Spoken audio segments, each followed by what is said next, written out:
Hello, good evening. Welcome to Monday's Look North. Our top story tonight. A woman is arrested after 3 young children are stabbed in Huddersfield. All 4 people are being treated in hospital. We'll be live at the scene with the latest. Also tonight... What do we want? Patient safety! When do we want it? Now! Nurses and paramedics in our region join the picket lines in the biggest NHS strike to date. Leeds United sacked manager Jesse Marsh after less than a year in charge. And... When was the last time you had any contact with Tommy Lee Royce? It was the most watched programme of the year. We bid farewell to Happy Valley after last night's dramatic finale. Well, what a fantastic start to the week it's been. This was Emily Moore earlier, not a cloud to be seen. But what about the rest of the week? Join me for the very latest.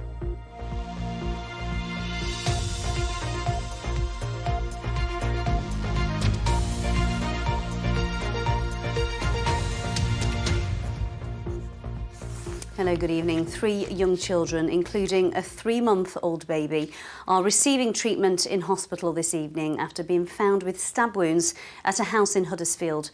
The incident at around 8 o'clock this morning prompted a major police investigation.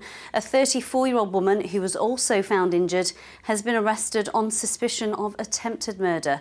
Tom Mingle is at the scene for us now. Tom, what's the latest?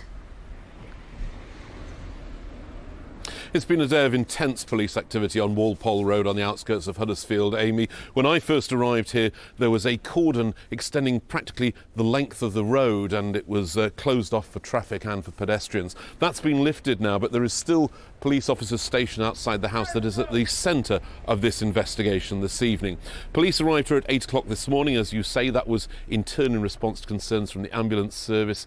When they got here, they found 4 people who had suffered, in their words, serious stab injuries. They include a 34-year-old woman and 3 children, a 3-month-old baby boy, a 2-year-old boy and a 4-year-old girl. Now, we understand from the hospital this evening the 4-year-old girl and the 3-month-old baby boy are in hospital with non-life-threatening injuries, but the 2-year-old boy is in a serious but stable condition in hospital.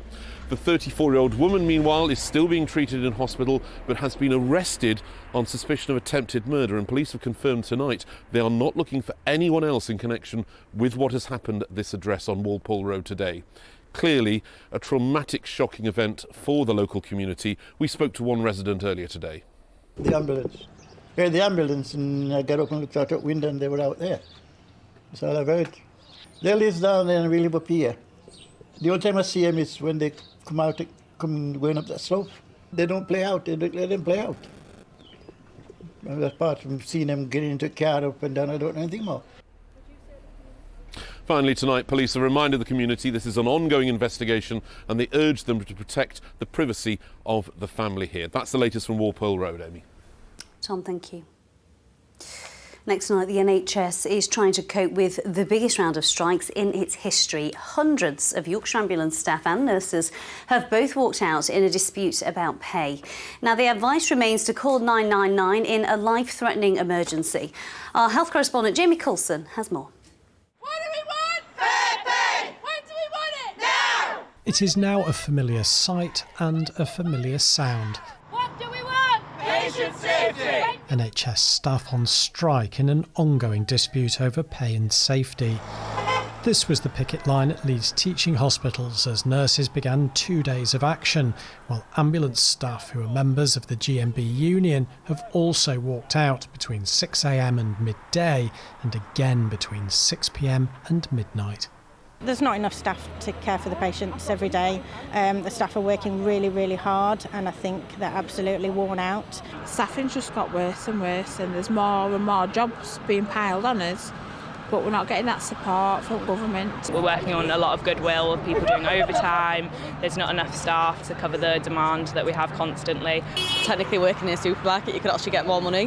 Not I would do that because I do love it, but I do believe that obviously to go out and save lives does deserve more pay. As with previous strikes, agreements have been put in place to ensure that life-preserving care continues. But with nurses and ambulance workers out on strike, the potential for disruption and delay is increased.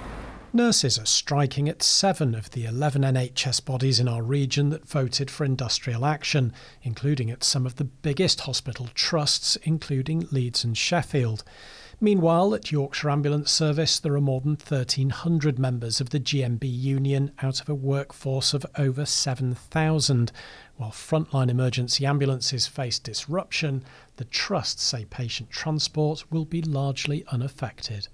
During my 27 years being employed within the NHS, I've never seen pressures like we're facing at the moment. Many on the front line say a picket line is a last resort.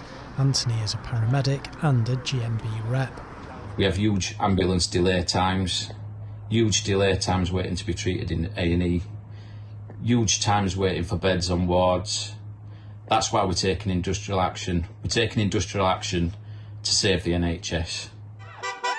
The government says its pay award is fair and gives 1 million NHS staff a rise of at least £1,400, which is an uplift of between 4 and 5% for nurses and around 4% for ambulance staff. Both unions are unhappy with the settlement, which is below inflation. Our members are incredibly angry and frustrated. They don't want to be out on these pickets.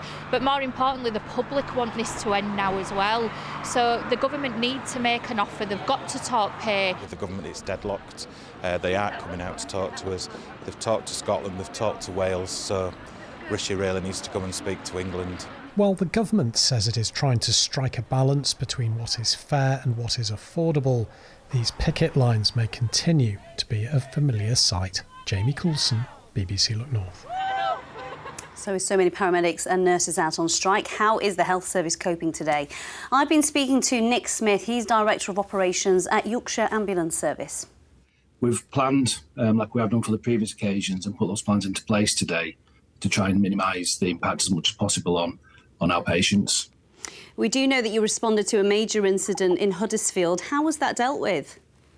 Well, it was dealt with how we normally deal with these really distressing incidents. We responded quickly with the right levels of response and details and crews.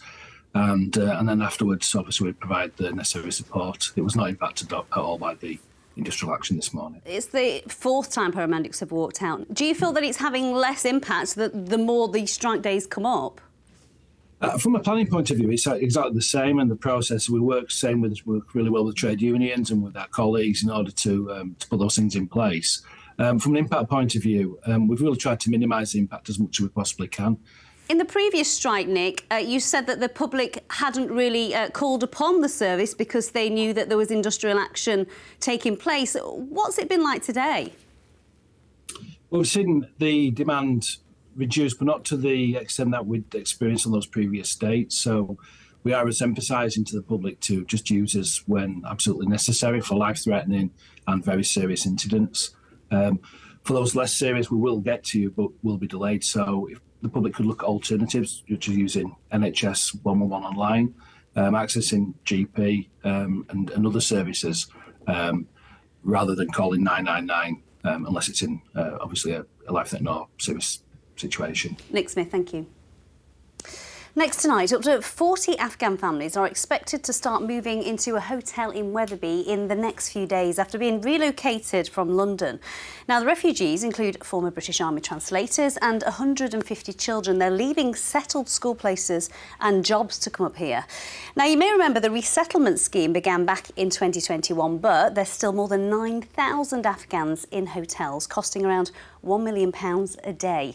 Phil Bodmer is in Wetherby for us this evening. Phil, what more can you tell us about this story?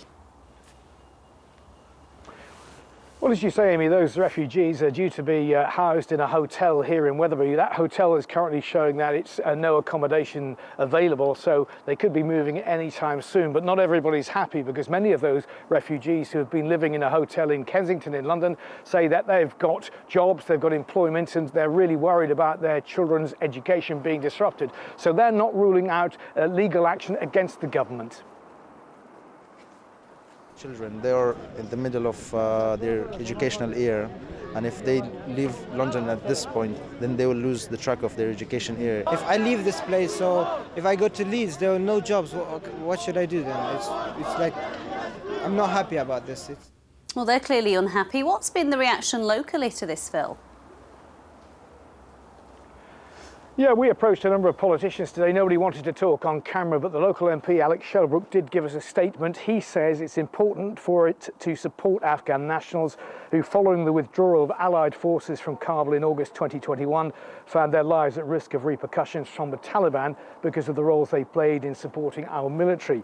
Whilst local authorities across the country have been working to find permanent housing for these families, the bridging hotels are used on a temporary basis. He goes on to add, I'm urgently seeking clarification from the Immigration Minister that Wetherby will not be used to accommodate single male immigrants should the Home Office be unable to utilise it for Afghan evacuees. Well, we've been canvassing opinion around town today, and I have to say most people we spoke to seemed to welcome the refugees here to Wetherby. Wetherby's a very welcoming community, proper Yorkshire welcome. Any of the businesses would appreciate them moving here. I think it's going to be hard for them. They must have got established already where they are. It'll be good for trade, and I think it's nice having more of a multicultural mix in the town. I really do. Phil, it's been 18 months since this resettlement programme started, so why are there still so many Afghan refugees living in hotels? Well, unlike Ukrainian refugees, of course, Afghans are not sponsored. So, as you mentioned there are still 10,000 costing around £1 million a day. So it is very expensive. Clearly, the government wants to get that figure down. Briefly, the Home Office have told us the hotels don't provide a long-term solution, but they do offer safe and secure accommodation. And they want to continue to bring down the number of bridging hotels as quickly as possible. Amy. Phil, thank you. And we will keep coming back to this story. Train operator TransPennine Express will sit down with government this week to try and work out a so-called recovery plan. On some days in January, the company cancelled nearly half of its 330 services it operates in the north of England. And there's more disruption for passengers, with the line between Leeds and Huddersfield closed for the next week. Here's our transport correspondent, Spencer Stokes. Strike or no strike, travelling with TransPennine Express is something of a lottery. It's the only train running.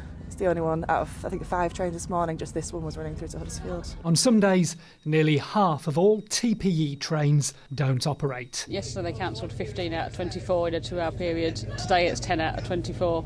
And there are growing calls for the firm to lose its contract.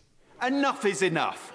If TransPennine Express don't get to grips with this, we need to strip them of the franchise and get somebody in who will deliver the reliable rail services for my constituents. The main cause of the cancellations is a dispute about how much extra pay train drivers should receive for driving trains on their day off. It used to be time and 3/4, but TransPennine want to cut it to time and a half. They say that's a generous offer.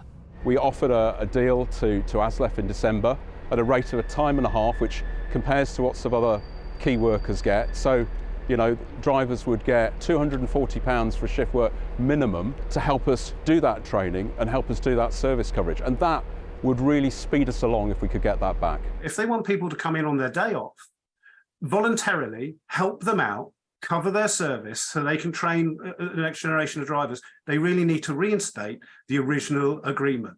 You know, if they want to call it overly generous, well, fine, they can call it overly generous. It's hoped today's recovery plan will start to make more drivers available by changing rosters, but it doesn't solve the dispute about rest day working.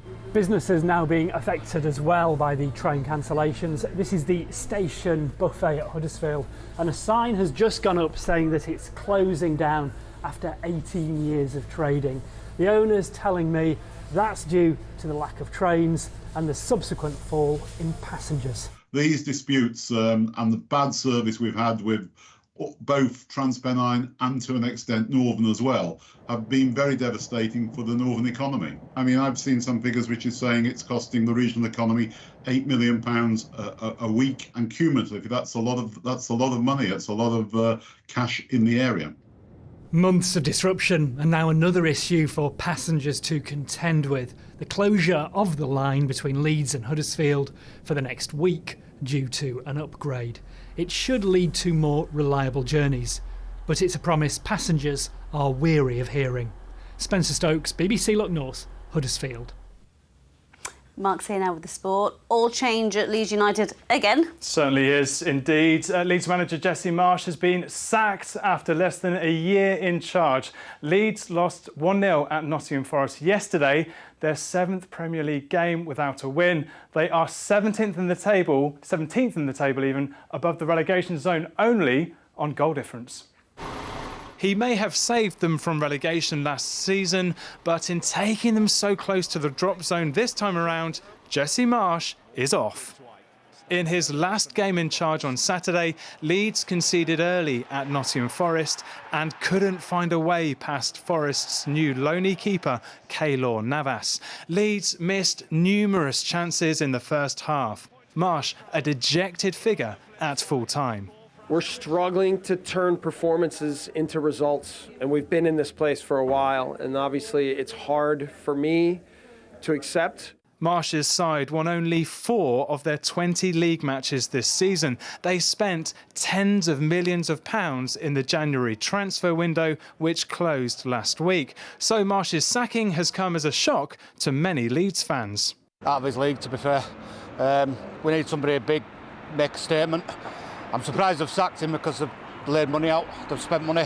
Maybe they should have let him stay a little bit until the end of the season, really, just to give him a bit more chance. We need to start winning some games and get back up the Premier League. We don't want to get relegated. So they've backed him well in the transfer window. I felt we all felt pretty positive on the end of the transfer window night, but here we are 1 game later and he's gone, so it's a big surprise, but I'm pleased that they've done it. I think it's the right thing to do. There's games, we're running out of time. The Whites are outside that Premier League drop zone only on goal difference, but with a game in hand. So, who could replace Marsch? Fans want to see some ambition, so Mauricio Pochettino gets mentioned, who of course would be PSG and at Tottenham Hotspurs. Chelsea's Thomas Tuchel has been mentioned too, even names like Rafa Benitez, who was so successful at Liverpool, not so at Everton. What people want to see is somebody who comes in and can coach these players to their undoubtedly good potential. Next up, Leeds face bitter rivals Manchester United away on Wednesday and then at home on Sunday. No easy task for the successor. For loads more analysis on the Jesse Marsch sacking, download a brand new episode of the brilliant Leeds United podcast, Don't Go to Bed Just Yet, on BBC Sounds right now. Sheffield Wednesday moved to the top of League One after beating leaders Plymouth Argyle 1-0. More than 33,000 people were at Hillsborough, and 7 minutes in, Callum Patterson volleyed in the only goal of the game. Wednesday had a second goal controversially ruled out for offside. The win sees the Owls draw level with Plymouth in the table, but they sit top because of their better goal difference and have a game in hand. And congratulations to Leeds golfer Daniel Gavins, who's won the Ras Al Khaimah Championship in the UAE. In remarkable fashion, Gavins twice found the water on the 18th hole. He needed to sink this 26-foot putt to take victory, and as you can see, he did it. Gavins finished 17 under par, winning by 1 shot. That's his second DP World Tour victory. I thought I'd given it away, to be honest. I thought once I got to the green, I thought I needed to hold that to make the playoff, really. And yeah, when I kind of hold it, I thought, oh, I've got a playoff, still got a chance of winning. And then obviously I walked down there and saw the leaderboard and saw I was still 1 shot in the lead. I was like, oh, thank goodness. Amy, that's the sport. Thank you. Mark, I know you watched it. Did you watch it? The final episode of Calderdale-based drama Happy Valley aired last night with 7.5 million viewers. That's the most watched TV programme of the year so far. If, like me, you're planning to catch up later, do not worry, you'll find no spoilers here.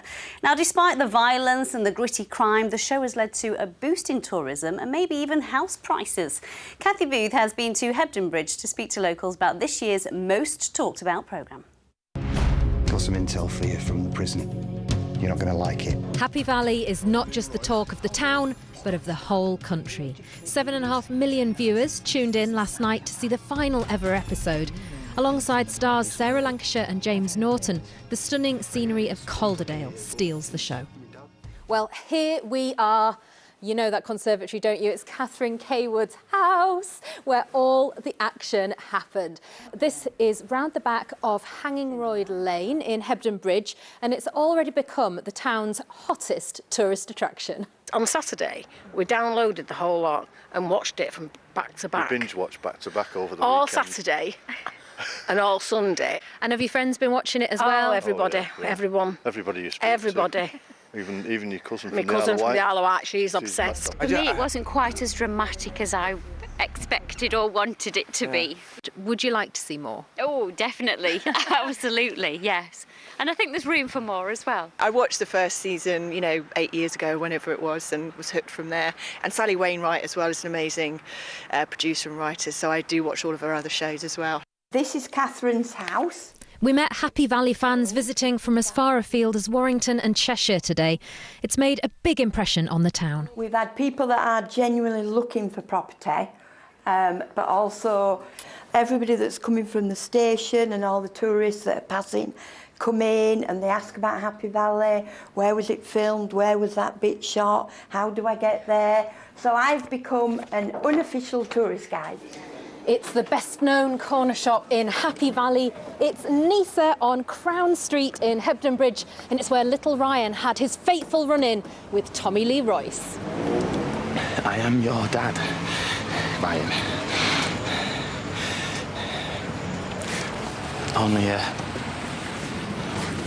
Only she don't like me.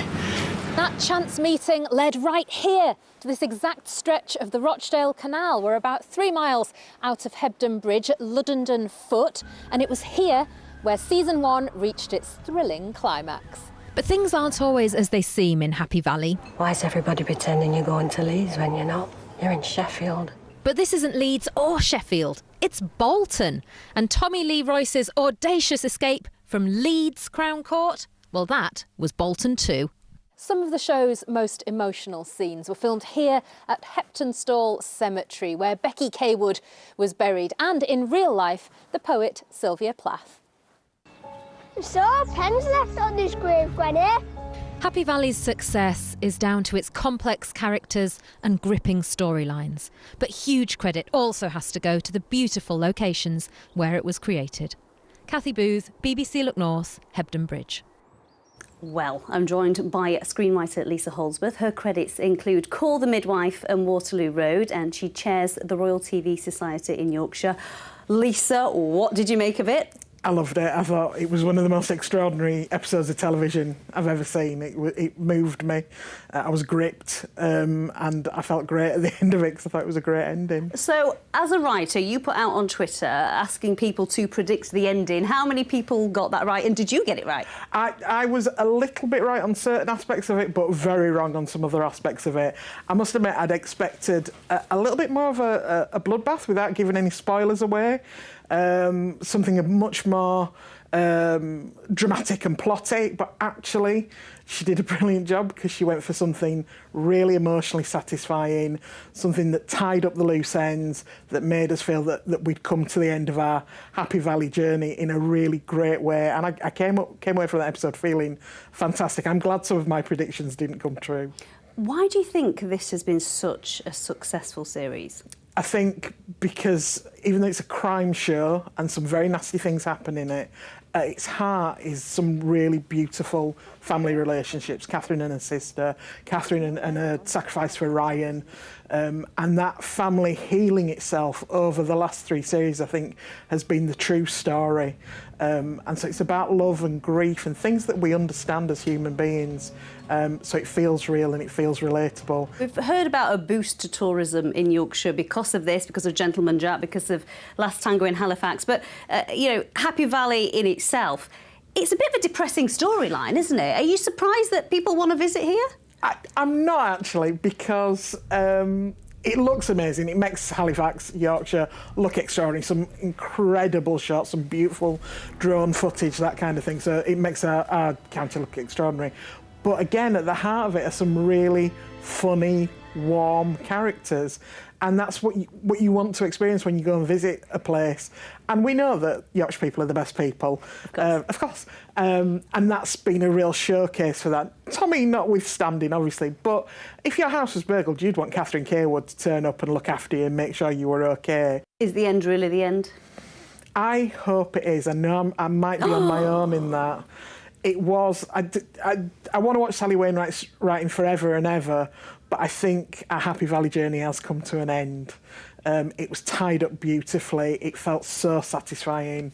I want to imagine those characters going off into the sunlit hills. Not all of them, some of them. No, I think Happy Valley's finished now. Well, we'll just have to keep watching it on repeat, won't we? Lisa, thank you. My pleasure.